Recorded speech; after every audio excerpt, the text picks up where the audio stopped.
তলাবায়ে ইলম যারা আপনারা ঘোরাফেরা করছেন, মেহেরবানি করে এটাও একটা ইলমি মজলিস, এটাও একটা দর্স। এখানেও অনেক ইলমি আলোচনা হবে, অনেক খোরাক আপনি এখান থেকেও নিতে পারবেন ইনশাআল্লাহ। যদি আপনার মধ্যে তলব থেকে থাকে, এই মজলিস থেকে অনেক কিছু আপনি পাবেন। যেমন এই মুহূর্তে একটা কথা আমার মনে পড়ছে, ইয়াহিয়া আন্দালুসি রহমাতুল্লাহি আলাইহি স্পেনের অনেক বড় মুহাদ্দিস ছিলেন, হাদিসের ইমাম ছিলেন ইয়াহিয়া আন্দালুসি। হাদিস শিখার জন্য স্পেন থেকে মদিনায় আসছেন। হাদিস শিখার জন্য স্পেন থেকে মদিনায় আসছেন ইমাম মালিক রহমতুল্লাহ আলাইহির কাছে।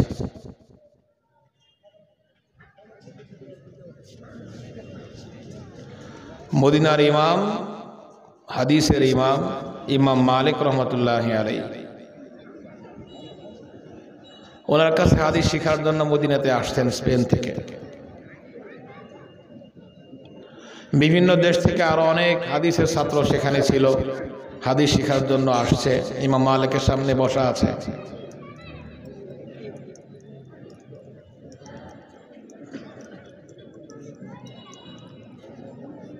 দর্স চলাকালীন সময় ইমাম মালিক হাদিস পড়ছেন, ছাত্ররা হাদিস শুনছে, লিখতেছে, মুখস্থ করতেছে। এরকম একটা সময়ে হঠাৎ দর্শগাহের বাইরে মদিনার অলিতে গলিতে একটা শোরগোল শুরু হয়ে যায়, হইচই শুরু হয়ে যায়। হাতি আসছে, হাতি। মদিনাতে হাতির উপস্থিতি তখন বিরল। ঘোড়া, উট এগুলো তো মদিনাতে সবসময়ই ছিল, আরবের এগুলো বাহন, স্বাভাবিকভাবে সবাই এগুলো তখন সোয়ার হিসাবে ব্যবহার করে। কিন্তু হাতি মদিনাতে তখন বিরল। যেমন আমাদের এই মাহফিলে এখন যদি এই বাজারে আশেপাশে কোথাও একটা হাতি আসে, অনেকেই হাতি দেখার জন্য সেখানে চলে যাবে, যেহেতু খুব একটা সচরাচর দেখা যায় না। অথবা যদি একটা হরিণ এখানে চলে আসে, অনেক মানুষ মাহফিল থেকে হরিণ দেখতে চলে যাবে। তো মদিনাতে ওইরকম হাতি আসছে। ছাত্ররা এই আওয়াজ শুনতে পেরে হাদিস শিখাবাদ দিয়ে হাতি দেখতে চলে গেছে। ইমাম মালিক দর্শে বসা ছিলেন, হাদিস পড়ছিলেন। তো স্বাভাবিকভাবে যেহেতু মানুষের যে জিনিস মানুষ দেখে নাই কোনো সময়, সেটা দেখতে মনে চায়, দুর্বলতা থাকে। তো হাতি দেখার জন্য সবাই উঠে চলে গেছে। একজন ছাত্র দর্শে বসা, সে দর্শ থেকে উঠে নাই, চুপ করে সেখানে বসে আছে। নাম হলো ইয়াহিয়া। সে মদিনাতে হাদিস শিখতে আসছে স্পেন থেকে, আন্দালুস থেকে। ইমাম মালিক দর্শে এসে দেখেন একটা ছেলে বসা আছে আর সবাই চলে গেছে। খুব আদর করে কাছে ডেকে নিয়ে তাকে জিজ্ঞেস করতেছেন, বাবা তুমি কেন একা বসে আছো? সবাই চলে গেছে হাতি দেখার জন্য, তুমি যাওনি কেন? তুমিও যাও, হাতি দেখে আসো। খুব স্বাভাবিকভাবে, খুব আদরের সাথে, স্নেহের সাথে ছাত্রকে উস্তাদ বলতেছেন, তুমিও যাও, সবাই চলে গেছে, তুমিও যাও, হাতি দেখে আসো। ইয়াহিয়া আন্দালুসি তখন একটা ঐতিহাসিক উত্তর দিয়েছিলেন, যেটা আমাদের সমস্ত ছাত্রদের জন্য, যারা হাদিসের ছাত্র, ইলমে ওহির তলবে ইলম, তাদের জন্য অনেক বড় একটা মাইল ফলক হয়ে আছে।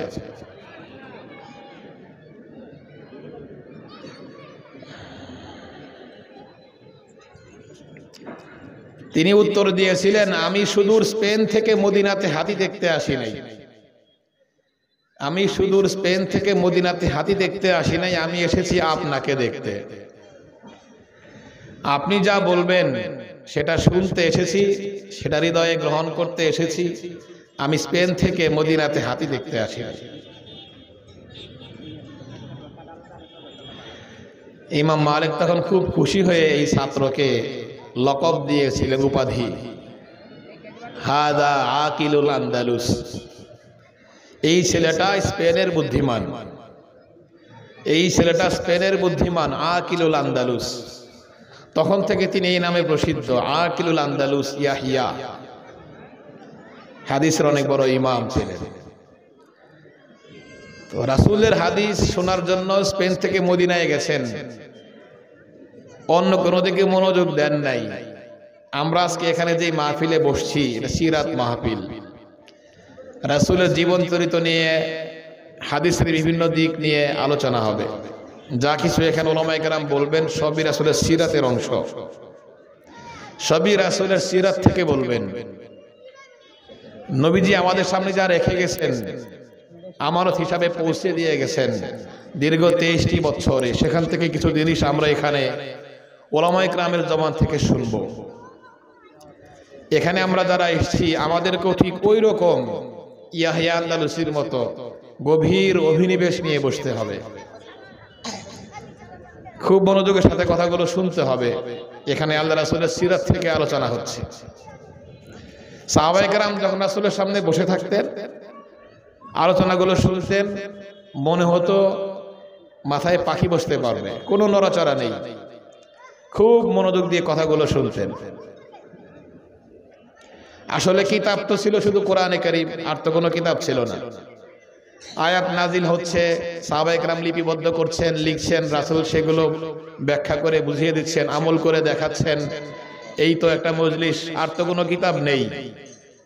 কিন্তু এই যে মজলিসটা রাসূলের সোহবতের মজলিস, কখনো মসজিদে নববীতে, কখনো যুদ্ধের ময়দানে, কখনো রাস্তায়, কখনো হাটে ঘাটে, সাহাবায়ে কেরাম যখন যেখানে রাসূলের সঙ্গে ছিলেন, রাসূলের এই সোহবতের এই মজলিসটাই, সোহবতটাই যখন লেখা হয়ে গেছে, তখন বিশাল হাদিসের ভান্ডার হয়ে গেছে। সোহবতটাই লেখা হয়ে গেছে। কিতাব তো ছিল শুধু কোরআনে কারীম, আর ছিল রাসূলের সোহবত, রাসূলের সংস্রব। এই সংস্রবটাই পরবর্তীতে যারা যখন সংকলন করা হয়েছে কিতাব আকারে, এখন বিশাল লক্ষ লক্ষ হাদিসের ভান্ডার জমা হয়ে গেছে। সোহবতটাই লেখা হয়েছে। কোন সাহাবী রাসূলকে কি বলতে শুনেছেন, কোন সাহাবী রাসূলকে কখন কি করতে দেখেছেন, এগুলো লিপিবদ্ধ করেছেন। রাসূলের সব কিছু, এমন কি কয়টা চুল, রাসূলের কয়টা চুল সাদা হয়েছিল, এটাও সাহাবায়ে কেরাম গুনে রেখেছেন। রাসূলের মাথার চুল পেকেছিল কয়টা, এটাও সাহাবায়ে কেরাম গুনে রেখেছিলেন। 20টারও কম। এই চিবুকের এই দিকে আল্লাহ রাসূলের কিছু চুল সাদা হয়েছিল পাকার মতো।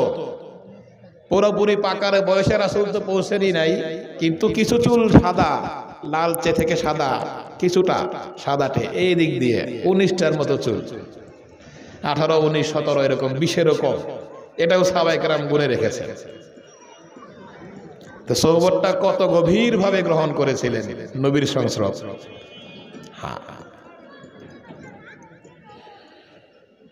খন্দকের ঘটনায় রাসূল খন্দক পরীক্ষা খননের কাজে ব্যস্ত আছেন।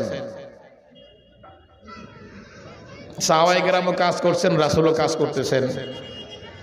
হুজুরের সিনাতে এখান থেকে ঠিক এই গলার কণ্ঠনালীর নিচ থেকে নাভি পর্যন্ত সারা শরীরেই লোম আমাদের থেকে একটু বেশি ছিল, স্বাভাবিক অবস্থার চেয়ে একটু বেশি ছিল লোম রাসূলের শরীরে। কিন্তু এখান থেকে এই পর্যন্ত একটা লাকির, একটা সূক্ষ্ম সরু একটা রেখা ছিল পশমের, মনে হয় যেন পশম দিয়ে দাগ দিছে এইখানে লম্বা। রাসূলের গায়ে ধুলোবালু লাগতেছে, মাটি সরাচ্ছেন খন্দকের, রাসূল নিজেও কাজ করছেন, ধুলোবালুই লাগতেছে। সাহাবায়ে কেরাম দেখতেছেন রাসূলের গায়েও ধুলো মলিন। এখান থেকে এই পর্যন্ত যে লম্বা সরু যে একটা রেখার মতো চুল দ্বারা আল্লাহ পাক কুদরতি ভাবে তৈরি করেছেন, এটাও ঢেকে গেছে বালুতে। সাহাবায়ে কেরাম এটা লক্ষ্য রাখতেছেন, দেখতেছেন রাসূলের শরীরে এখান থেকে যে রেখাটা ছিল চুলের, এটাও ধুলোমলিন হয়ে গেছে, ঢেকে গেছে। এটা ওই সাহাবী পরে বর্ণনা করেছেন। হযরত আনাস রাসূলের অত্যন্ত আদরের প্রিয় সাহাবী, ছোট্ট আনাস। মদিনায় যখন নবীজি গেলেন, আনাসের মা রাসূলের সামনে আনাসকে পেশ করেছিলেন খেদমতের জন্য। তখন 10 বছর বয়স। যতদিন রাসূল মদিনায় ছিলেন 10টি বছর রাসূলের খিদমত করেছেন। নবীজির ইন্তেকালের সময় 11 হিজরি, আনাসের বয়স 20 বছর। আনাস বলছেন মেরাজের রাত্রে জিব্রাইল যে রাসূলের সিনা বিদীর্ণ করেছিলেন, রাসূল যে বলছেন আমি একদিন শুয়ে আছি আমার ঘরে, হঠাৎ আমার ঘরের ছাদটা ফেটে গেল, জিব্রাইল নেমে আসলেন, আমাকে হাত ধরে নিয়ে গেলেন জমজমের পারে। জমজমের পানি, সেই পানি দ্বারা আমার সিনাটাকে বিদীর্ণ করে সিনা থেকে হৃৎপিণ্ড বের করে ধুয়ে সাফ করলেন। সিনা বিদীর্ণ করা হয়েছিল। তো জান্নাত থেকে ইলম এবং হিকমতে পরিপূর্ণ একটি পেয়ালা স্বর্ণের, এই পেয়ালাতে ছিল ইলম এবং হিকমত। এটা আমার সিনাতে ঢেলে দিলেন, জমজম পানি দ্বারা ধুয়ে সাফ করার পরে ঢেলে দিলেন। এরপরে আবার একটা জোড়া লাগাই দিয়েছেন। আনাস বলতেছেন আমি রাসূলের সিনাতে এই যে জিব্রাইল যে রাসূলকে সেলাই করে দিয়েছিলেন, সিনা চাক করার পরে সেলাই করে দিয়েছিলেন, সেই সেলাইয়ের দাগ আমি দেখেছি। বলেন সুবহানাল্লাহ। কত কাছে থাকলে এটা দেখা সম্ভব? এখান থেকে এখানে যে ফাড়া একটা দাগ আছে সেলাইয়ের, এটা আনাস দেখেছেন, পরে তিনি বর্ণনা করেছেন।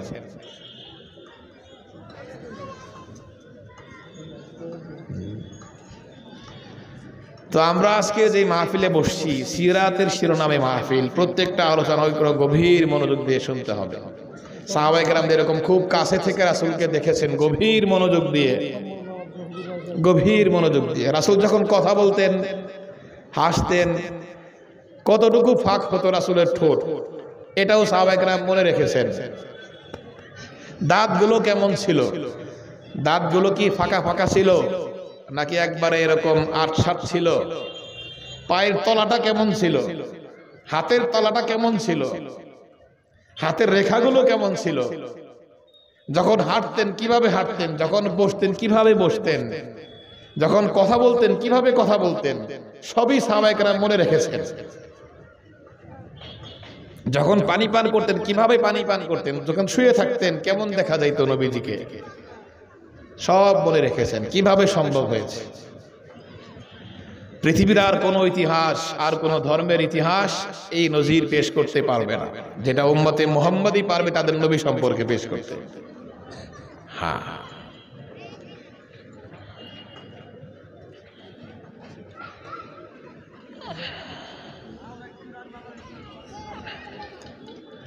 তো আমরা এই মজলিসটা ইলমি মজলিস মনে করে খুব গভীর মনোযোগ দিয়ে কথাগুলো শুনব।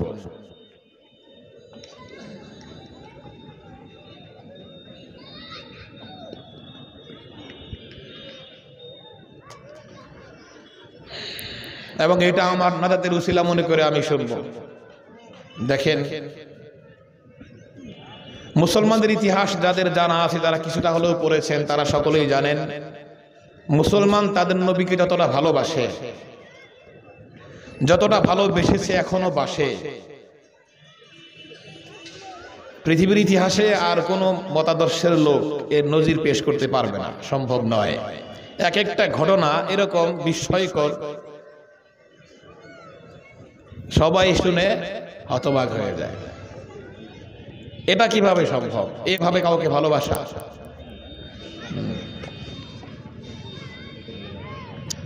হযরত আব্দুল্লাহ ইবনে যায়েদ ইবনে আব্দি রব্বি নবীজির একজন প্রিয় সাহাবী, যেই সাহাবীকে স্বপ্নে আজান দেখানো হয়েছিল। আরো বেশ কয়েকজন দেখেছিলেন। বিশেষভাবে উনি এই বিষয় নিয়ে খুব চিন্তা করতেন, খুব ফিকির করতেন। মশওয়ারায় কোনো ফয়সালা হয় নাই আজানের নামাজের জন্য কিভাবে ডাকা হবে সবাইকে। উনি পেরেশান ছিলেন, পেরেশান অবস্থায় ঘুমিয়ে গেছেন। রাতে স্বপ্নে দেখছেন ওনাকে একজন বলতেছে, ওনার হাতে একটা এরকম নাকুস, যেটাকে ওই সময়ের অমুসলিমরা যারা ছিল, ইহুদি নাসারা, তারা মানুষকে একত্র করার জন্য এটা বাজাইতো শিঙের মতো, এরকম একটা জিনিস। আর একটা ছিল নাকুস, লাঠি, একটা বড় একটা ছোট বাড়ি দিত, এটা আওয়াজ শুনে মানুষ একত্র হইত। তো এরকম এগুলো নিয়ে উনি কোথাও যাচ্ছেন, একদম ফেরেশতা মানুষ রূপী, ওনাকে বলতেছে তুমি এগুলো দিয়ে কি করবে? বলতেছে আমি এগুলো দিয়ে মানুষকে নামাজের সময় ডাকবো। ওই ফেরেশতা বলতেছে আমি তোমাকে কিছু সুন্দর কথা শিখিয়ে দেই, যখন নামাজের সময় হবে এগুলোকে একজন দাঁড়িয়ে দাঁড়িয়ে বলবে। এই আজানের বাক্যগুলো ওনাকে শিখাই দিলেন স্বপ্নের মধ্যে, আল্লাহু আকবার আল্লাহু আকবার, এখান থেকে শেষ পর্যন্ত। উনি স্বপ্ন দেখার পরে শেষ রাতে চলে গেছেন মসজিদে নববীতে, নবীজিকে গিয়ে বলতেছেন ইয়া রাসূলুল্লাহ আমি আজকে এই স্বপ্নে দেখেছি। পরবর্তী দেখা যায় একই স্বপ্ন কয়েকজন সাহাবী দেখেছেন। উনি আগে এসে বলছেন নবীজিকে, হযরত ওমরও দেখছেন, আরো অনেকেই দেখছেন। আল্লাহ রাসূল বেলালকে বললেন যাও বাইরে উঁচা জায়গায় দাঁড়াইয়া এটা বলে তুমি আজান দাও। এই যে আজান শরীয়তে স্বীকৃত হলো, এখান থেকে শুরু হলো। এই আব্দুল্লাহ ইবনে যায়েদ ইবনে আব্দে রব্বি আল্লাহ পাকের কাছে খুব পছন্দনীয় একজন রাসূলের প্রিয় সাহাবী। নবীজি ইন্তেকাল করেছেন এই সংবাদ তিনি প্রথমে শুনতে পাননি, তিনি তখন সেখানে উপস্থিত ছিলেন না, দূরে ছিলেন। একজন সাহাবী যখন সংবাদ নিয়ে গেল রাসূল দুনিয়া থেকে বিদায় নিয়েছেন, রাসূলের এই প্রিয় সাহাবী তখন আল্লাহর কাছে দোয়া করে,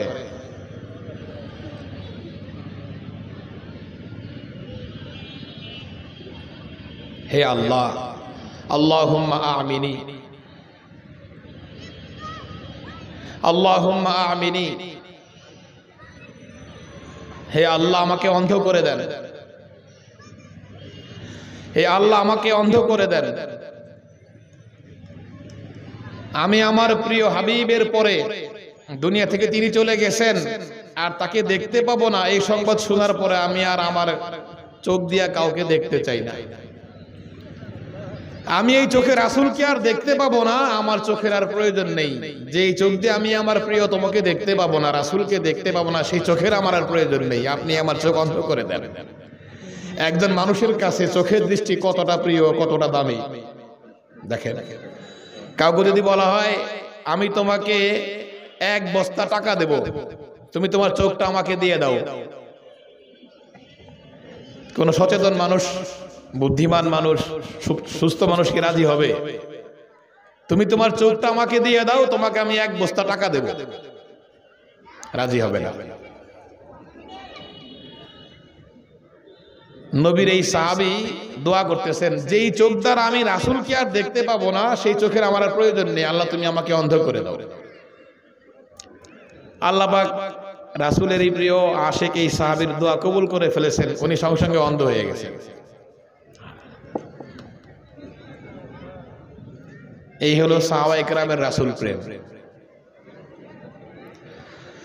সিদ্দিক আকবর রাদিয়াল্লাহু তাআলা অত্যন্ত নরম ভদ্র একজন মানুষ, খুবই নরম দিলের মানুষ।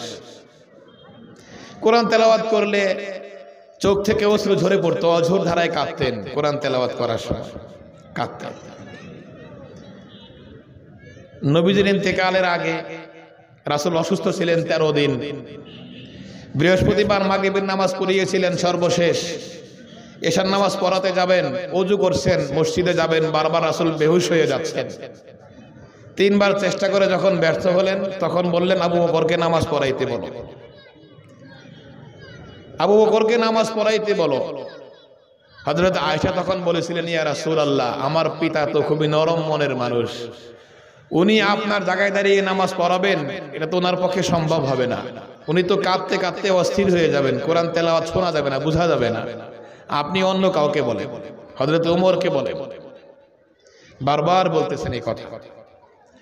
সর্বশেষ রাসূলের ফয়সালা এটাই ছিল, নামাজ আবু বকর পড়াবে।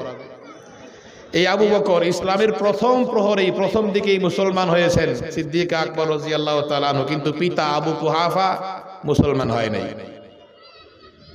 পরে মুসলমান হয়েছে, প্রথম দিকে মুসলমান হয় নাই। ছেলে মুসলমান, পিতা কাফের, এরকম তখন অনেক ছিল। সন্তান মুসলমান, মা বাবা কাফের, মা বাবা মুসলমান, সন্তান কাফের, এক ভাই মুসলমান, আরেক ভাই কাফের, অনেক ছিল তখন এই অবস্থা মক্কাতে। আবু বকর মুসলমান হয়ে গেছেন, বাবা মুসলমান হয় নাই। রাসূলের সামনে একদিন আবু কুহাফা কটূক্তি, আবু বকরের সামনে রাসূল সম্পর্কে কটূক্তি করে ফেলছে। ছেলের সামনে পিতা নবী সম্পর্কে বাজে মন্তব্য করেছে। ছেলে হলো মুসলমান আবু বকর, শ্রেষ্ঠ মুসলিম উম্মতের মধ্যে নবীর পরে শ্রেষ্ঠ মুসলমান সিদ্দিক আকবর রাদিয়াল্লাহু তাআলা। ওনার সামনে ওনার পিতা রাসূলকে নিয়ে কটূক্তি করে ফেলেছে। সাথে সাথে তিনি যে পিতা এই সম্পর্ক ভুলে গেছেন, পিতাকে সজোরে আঘাত করেছেন, মাটিতে ফেলে দিয়েছেন আঘাত করে। পিতা তাতে কি, আমার রাসূলকে সে অপমান করেছে, আঘাত করেছে। আবু কুহাফা নবীর দরবারে বিচার নিয়ে আসছে, মুহাম্মদ, আবু বকর আমার সাথে এই আচরণ করেছে, কেন? এই কারণে। ঠিক আছে, ডাকা হলো সিদ্দিক আকবরকে নবীর দরবারে। রাসূল জিজ্ঞেস করছেন, তুমি কি সত্যি এই কাজ করেছো? আবু বকর সিদ্দিক জবাব দেয়, নাম ইয়া রাসূলুল্লাহ, ওয়াল্লাহি লাউ কানা সাইফু করিবাম মিন্নি লাকাতালতুহু। আল্লাহর কসম, যদি আমার কাছে তলোয়ার থাকতো আমি তাকে হত্যা করে ফেলতাম। শুধু একটা আঘাত করে মাটিতে ফেলে দিয়েছি মাত্র, সে আমার পিতা, তাতে কি হয়েছে? আপনাকে গালি দিয়েছে। আল্লাহি, আল্লাহর কসম, লাউ কানা সাইফু করিবাম মিন্নি লাকাতালতুহু, যদি আমার হাতের কাছে একটা তলোয়ার তখন থাকতো তাকে আমি হত্যা করতাম। এই হলো সাহাবায়ে কেরামের রাসূল প্রেম।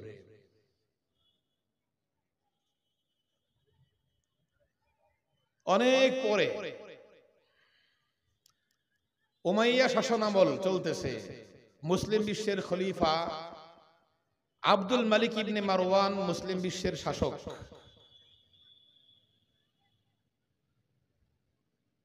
সেই জামানার ঘটনা,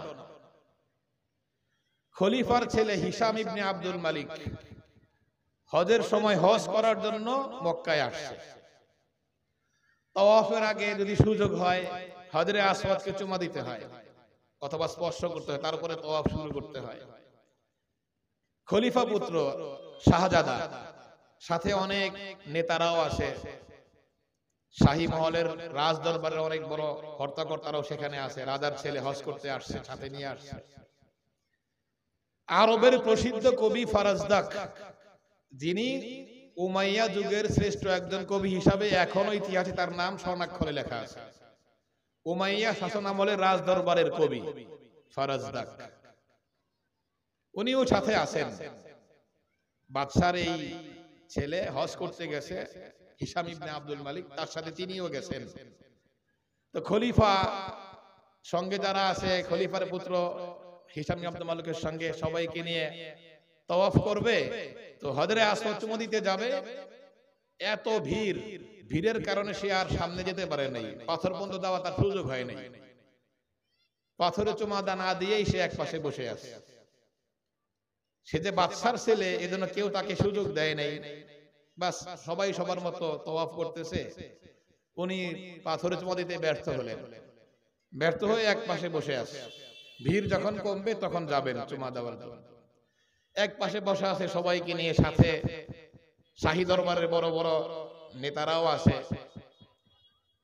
হঠাৎ করে একজন সুশ্রী একজন মানুষ, খুব সুন্দর চেহারা, আস্তে আস্তে কাবা চত্বরে প্রবেশ করলেন। আস্তে আস্তে কালো পাথরের দিকে এগিয়ে যাচ্ছেন, সবাই দেখতেছে দৃশ্যটা। একজন মানুষ খুবই সুদর্শন, পাথর চুমা দেওয়ার জন্য এগিয়ে আসতেছেন। সবাই তাকে দেখে রাস্তা ছেড়ে দিচ্ছে, সবাই তাকে দেখে রাস্তা ছেড়ে দিচ্ছে। উনি খুব সুন্দর ভাবে আস্তে আস্তে পাথর পর্যন্ত এগিয়ে গেলেন, হজরে আসওয়াদে চুমা দিলেন। চুমা দিয়ে ওনার মতো উনি আবার চলে গেলেন। সবাই দৃশ্য দেখলো, দেখে সবাই আশ্চর্য হয়ে গেছে। বিশেষ করে এই শাহজাদা হিশাম ইবনে আব্দুল মালিকের সঙ্গে যারা ছিল, সিরিয়ার বড় বড় নেতারা, শাম দেশের, তারা অবাক হয়ে গেল যে খলিফার ছেলে সুযোগ পেল না চুমা দেওয়ার জন্য। এই লোকটাকে, যাকে দেখে সবাই জায়গা ছেড়ে দিল, সেই সুন্দর স্বাচ্ছন্দ্যে পাথরে চুমা দিয়ে চলে গেল। শাহজাদা সুযোগ পেল না, একে সবাই সুযোগ করে দিল। এই লোকটাকে স্বয়ং শাহজাদাকে জিজ্ঞেস করছে, হিশামকে জিজ্ঞেস করছে, জনাব এই লোকটাকে, আপনি চুমা দিতে পারলেন না, সে সুন্দর চুমা দিয়ে চলে গেল, সবাই তাকে জায়গা করে দিল, আপনাকে জায়গা দিল না। হিশাম জানতো এই লোকটাকে, কিন্তু পরিচয়টা দেয় নাই। কেন? নিজের মধ্যে একটা জ্বালা পোড়া শুরু হয়ে গেছে, আমি সুযোগ পেলাম না, তাকে সবাই সুযোগ করে দিল, এই একটা হিংসা নিজের মধ্যে কাজ করতেছে। এজন্য পরিচয় জানা সত্ত্বেও নামটা বলেনি। ফারাজদাক সেখানে উপস্থিত, কবি ফারাজদাক জানে, হিসাম জানে ইনি কে, কিন্তু জানার পরও পরিচয়টা বলল না। কেন কেন পরিচয়টা বলল না? তার একটু অসম্মানী হয়েছে, সে ছোট হয়ে গেছে তার সামনে, এদের সামনে। ফারাজদাক এটা মেনে নিতে পারে নাই। আপনি তার পরিচয় জানেন, কেন বললেন না জিজ্ঞেস করার পরে যে ইনি কে? আচ্ছা, আপনি বলেন নাই, আমি বলে দিতেছি। ফারাজদাক মুসলমান কবি, তার অন্তরে লাগছে কথাটা। আসলে যিনি আসছিলেন পাথরে চুমা দেওয়ার জন্য, যাকে দেখে সবাই জায়গায় করে দিল, কিন্তু শাহজাদা তাকে জায়গা দেয় নাই। যিনি আসছেন তিনি জাইনুল আবিদিন আলী ইবনে হুসাইন ইবনে আলী রাদিয়াল্লাহু তাআলা,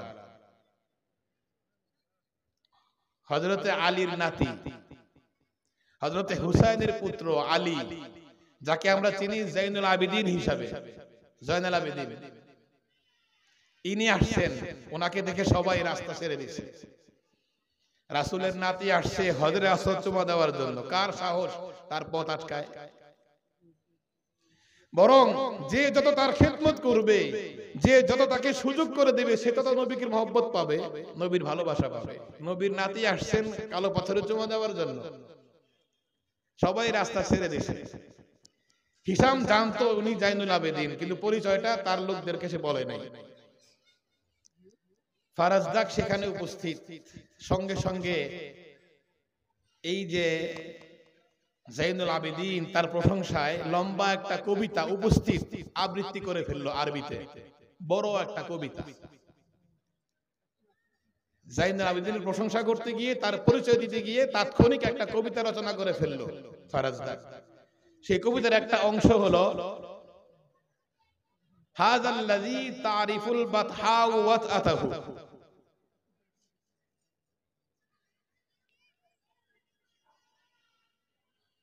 ওয়াল বাইতু ইয়ারিফুহু ওয়াল হিল্লু ওয়াল হারামু।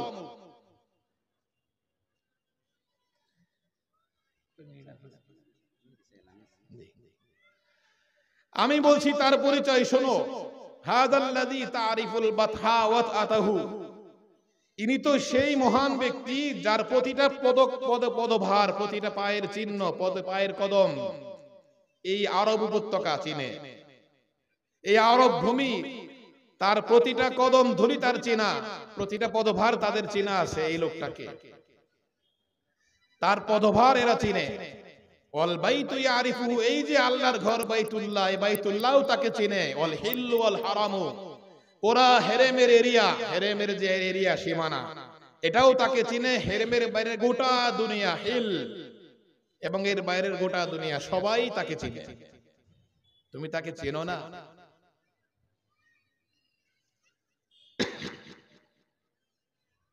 হাদা ইবনু খায়রি ইবাদিল্লাহি কুল্লিহিম, ইনি শ্রেষ্ঠ মানুষের সন্তান, তিনি সেই মানুষের সন্তান, সেই মানুষের তিনি নাতি, তিনি শ্রেষ্ঠ মানুষ, শ্রেষ্ঠ মাখলুক। হাদা ইবনু খায়রি ইবাদিল্লাহি কুল্লিহিম, সমস্ত মাখলুকের মধ্যে, সমস্ত বান্দাবান্দীদের মধ্যে শ্রেষ্ঠ মানুষ যিনি ছিলেন, তিনি তার পুত্র, তার নাতি। হাযা তাকিয়ুন নাকিয়ুত তাহিরুল আলামু, তিনি পুত পবিত্র, অত্যন্ত সম্ভ্রান্ত একজন মানুষ, অত্যন্ত জ্ঞানী একজন মহানুভব একজন ব্যক্তি। হাদা ইবনু ফাতিমাতা, হাদা ইবনু ফাতিমাতা ওয়া ইন কুনতা জাহিলাহু, এ তো ফাতেমার সন্তান, তুমি তাকে চেনো না? আমি বলছি তার পরিচয়। বিজাদ্দিহি, বিজাদ্দিহি আল আম্বিয়াউ কদ খুতিমু, তার নানার আগমনেই, তার নানার মাধ্যমেই আম্বিয়ায়ে কেরামের দরজা বন্ধ হয়েছে, তার নানার মাধ্যমেই দুনিয়াতে নবুয়তের দরজা বন্ধ হয়েছে। তিনি সেই শ্রেষ্ঠ নবী, সর্বশেষ নবী মুহাম্মদ রাসূলুল্লাহর নাতি। হাযাল্লাযী তারিফুল বাতহা ওয়াতআতাহু, ওয়াল বাইতু ইয়ারিফুহু ওয়াল হিল্লু ওয়াল হারামু হাদা ইবনু খায়রি ইবাদিল্লাহি কুল্লিহিম হাদা তাকিয়ুন নাকিহুত তাহিরুল আলামু হাদা ইবনু ফাতিমাতা ইন কুনতা জাহিলাহু বিজাদ্দিহি আম্বিয়াউল্লাহি কদ খুতিমু। এই কবিতা রচনা করে ফেললেন ফারাজদাক। হিসাম তখন বলতেছে, এত সুন্দর কবিতা রচনা করলে তুমি আমাদের দরবারের কবি, আমাদের জন্য তো এত ভালো কবিতা বলো না। তখন বলছিল ফারাজদাক, আরে বাদশাহ শাহজাদা, আপনি কে আর জাইনুল আবেদিন কে? আপনার পিতাকে, জাইনুল আবেদিনের পিতাকে, আপনার নানাকে আর জাইনুল আবেদিনের নানাকে, আমি যে আপনার জন্য এরকম কবিতা রচনা করব, আপনি কোথায় আর উনি কোথায়? এটা শুনে হিসাম খুব রেগে যায়, রাগান্বিত হয়ে যায়। আমাকে অপমান করলো ফারাজদাক, সঙ্গে সঙ্গে তাকে গ্রেফতার করে। উনি বন্দী হলেন, শাহজাদার হাতে বন্দী ফারাজদাক। কেন? নবী পুত্রের নামে, নবীর নাতির নামে কবিতা আবৃত্তি করেছে, এই অপরাধে। এখন যেরকম আমরা অনেকেই রাসূলের নামে কেউ অপমান করলে, কটূক্তি করলে তার প্রতিবাদ করতে যাই, অনেকের কাছে ভালো লাগে না, খারাপ লাগে।